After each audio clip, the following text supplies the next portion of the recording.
10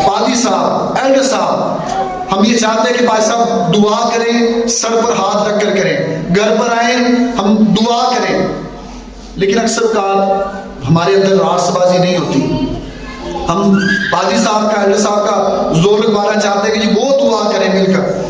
میرے عزیزو، اگر ہم یہ چاہتے ہیں کہ ہم بچائے جائیں تو ہمیں راست باز بننے کی ضرورت ہے. یہ دعا، یہ مکالمہ جو ابراہیم کا خدا کے ساتھ ہے، یہ عظیم سفارشوں میں ایک سفارش ہے.